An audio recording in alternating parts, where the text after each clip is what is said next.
اس کے الفاظ اور عبارت سب غیر ہوں گے، اور حق تعالی بے نیاز ہے کہ اس کے احوال کی تعبیر اور تفسیر کسی غیر کے ذریعے کرائے۔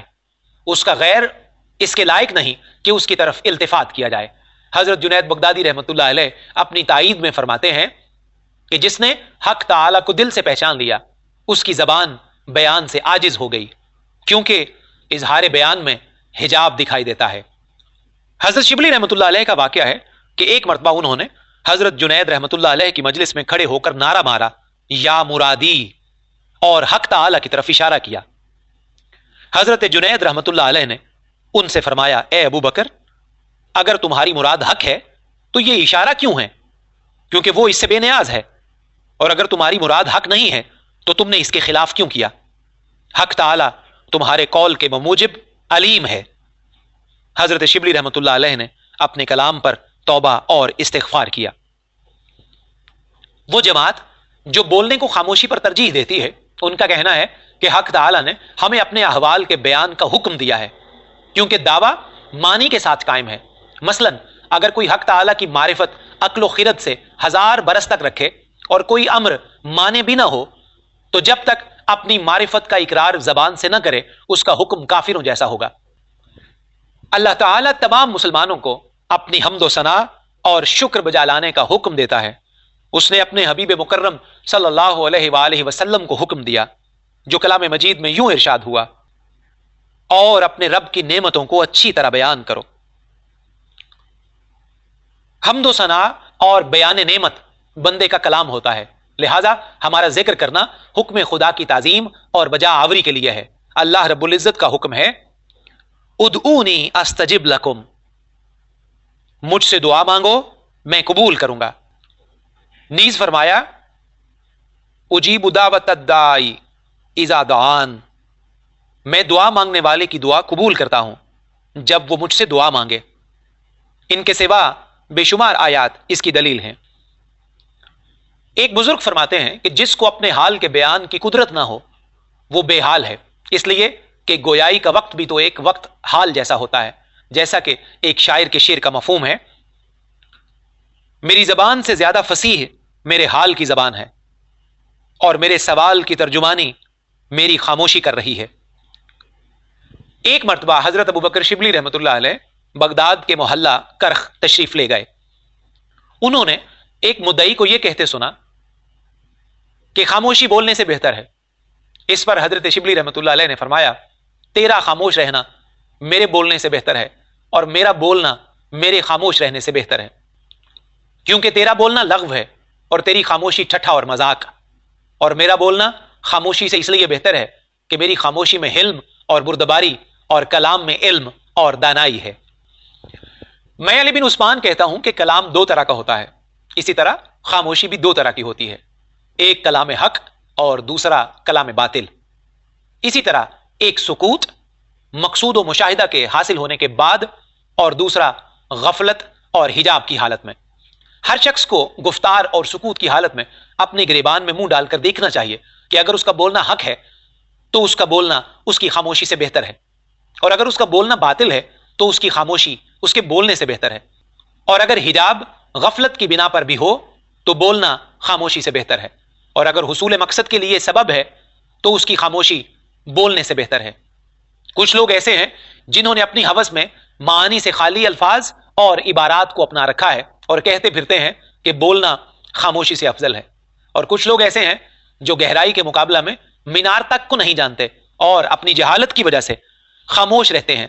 ان کا کہنا ہے کہ خاموشی بولنے سے بہتر ہے، اور یہ دونوں گروہ ایک دوسرے کی مانند ہیں، کسے گویا کہیں اور کسے خاموش، کیونکہ جو بولتا ہے یا تو وہ صحیح ہوگا یا غلط، اور جو بولا جاتا ہے اسے خطا اور خلل سے بچایا جا سکتا ہے۔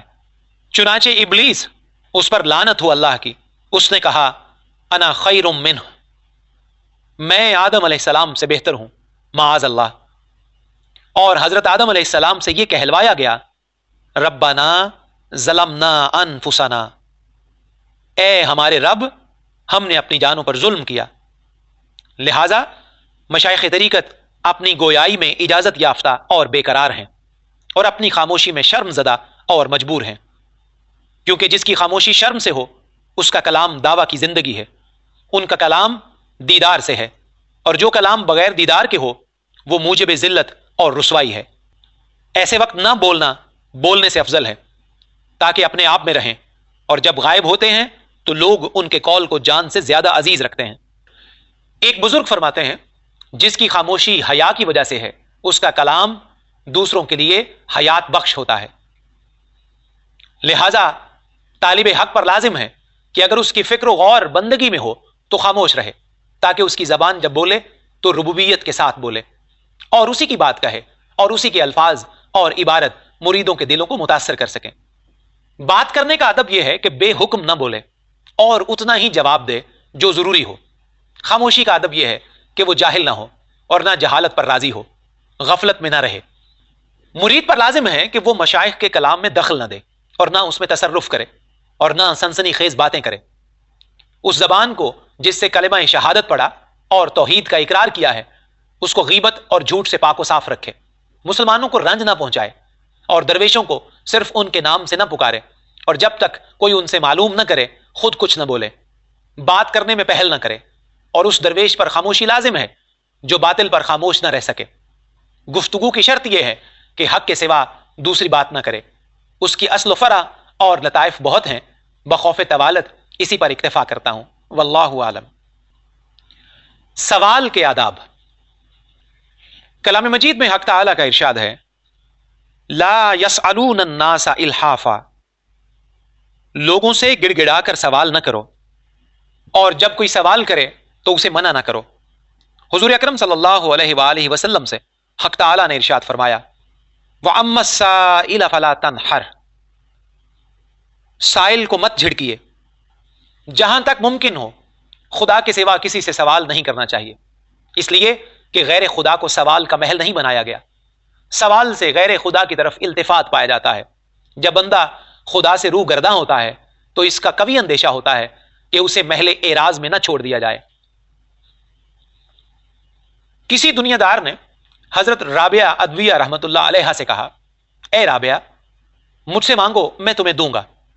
انہوں نے جواب دیا اے شخص جبکہ میں دنیا کے پیدا کرنے والے سے حیا کرتی ہوں کہ دنیا اس سے مانگوں تو کیا اپنے جیسے سے مانگنے میں مجھے شرم نہ آئے گی؟ منقول ہے کہ ابو مسلم کے زمانے میں کسی صاحب دعوت اور خدا رسیدہ درویش کو بے گناہ چوری کے الزام میں گرفتار کر لیا گیا۔ 4 راتیں اسے قید خانے میں گزارنی پڑی۔ ایک رات ابو مسلم نے حضور اکرم صلی اللہ علیہ وآلہ وسلم کو خواب میں دیکھا۔